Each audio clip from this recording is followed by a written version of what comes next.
Today, I will be making a $200 old-fashioned. The big question is it worth it? Welcome back to Old-Fashioned Ways. I just did a review for this $200 bottle, and I also had some fun with my daughter Deanna with it. So if you have not seen those videos, I will leave a link to it right here. Today we are making an old-fashioned with this Crown Royal Golden Apple 23 years. Now, if you don't have this, I think you can easily substitute this for the Crown Royal Apple, as Deanna and I did a blind with both, and I feel you can easily substitute to enjoy it. Cocktail quiz time! Apples are not native to America, so where did they originate from? Should we ask Johnny Appleseed? Now, I would like to warn you up front, this is going to be a sweeter old-fashioned because I am making a Candied Apple Old-Fashioned. I thought about doing a caramel version because of the Golden Apple Whiskey. An apple whiskey. But instead, I decided to stick to the more traditional Red Candied Apple. If you would like me to also do the caramel Candied Apple version, let me know in the comments below. Also, if you have any ideas of other old-fashions I can make with this Crown Royal Golden Apple 23 years, also put those in the comments below. I'd like to hear your ideas. Let's start making the Candied Apple Old-Fashioned.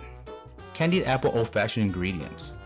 1.5 ounces Crown Royal Golden Apple 23 years, 1/2 ounce Cherry Heering, 2 dashes cherry bitters, 1 bar spoonful simple sugar, optional, red homemade candy sugar. Alright, let's start making the Candied Apple Old-Fashioned. So in a mixing glass with ice, we're going to add 1/2 ounce of Cherry Heering liqueur,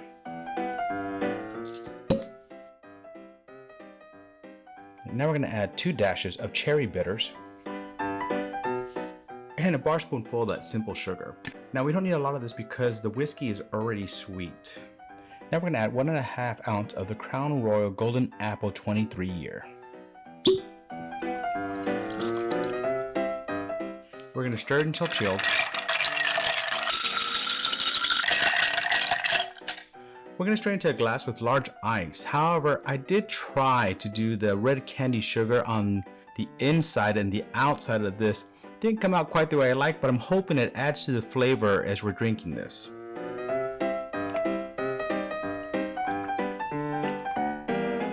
I did make some candy wheels to garnish it with. However, when I put one on earlier, I accidentally broke it, so this is my backup. I'm going to keep it on the side because I'm going to first taste this, then I'm also going to take a bite of this and taste this drink. Cocktail quiz time! Apples are not native to America, so where did they originate from?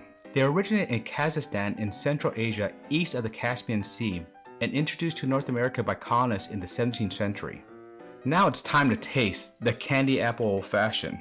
I was playing around with it a little while ago and I thought, the candy apple will be a great garnish, so hey, you do you, and that might be the way to go, huh? I did try slices of the candy apple, but when you slice it, it cracks. And then the apple, of course, starts browning on you, so that didn't work either. So why not use the whole one, right?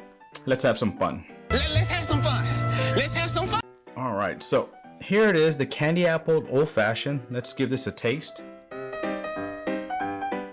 So you do taste the apple, and then you have that little bit of cherry in there. You do get that cherry flavor, and I know traditionally most candy apples are not cherry flavored. Cherries. I know my wife likes her to be more like cinnamon, like a red hot, but I don't prefer that. So with this one, I decided to add a little bit of cherry flavor just to add a little bit of hint to it. If you watch my review, this is very apple forward and you do taste the whiskey, but the apple is the main ingredient in this. So even this cocktail, the way it's set up is that apple does hit you. Ooh, the apple's gonna hit you, scary. You do get a little bit of the cherry towards the back afterwards. Now I'm not getting so much of that candy. I really thought that candy would liquefy in here a little bit faster and add more flavor to it, but it hasn't yet. So I'm gonna try to take a drink with the side with the candy on it and see if that changes any of the flavor. Okay, that does help. As that candied sugar melts in your mouth, it does a little bit of extra flavor. So you do taste that little bit of sweetness in the apple and then a hint of the cherry at the end. So that's a lot closer to the candy apple taste I was trying to get. So I did make some of these circular sugar candied to add to this so I can take a bite of it and see if that changes the taste. I really think this is the key. So Iceman, I know you don't like garnishes, but this is one you might have to do a garnish with.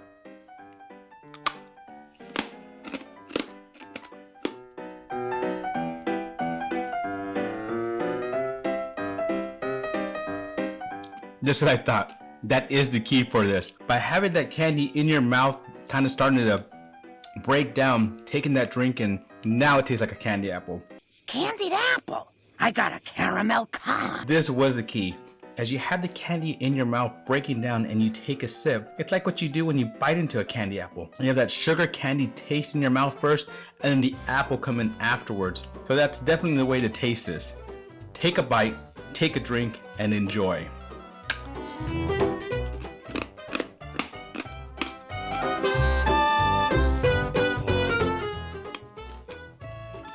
Yeah, I like that. I like the way that tastes. And it definitely does make it taste more like the candy apple I was trying to go for.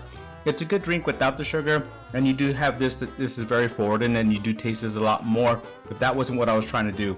I was trying to make it taste more like a candy apple. Thank you again for joining me on another sweet journey down the old-fashioned rabbit hole.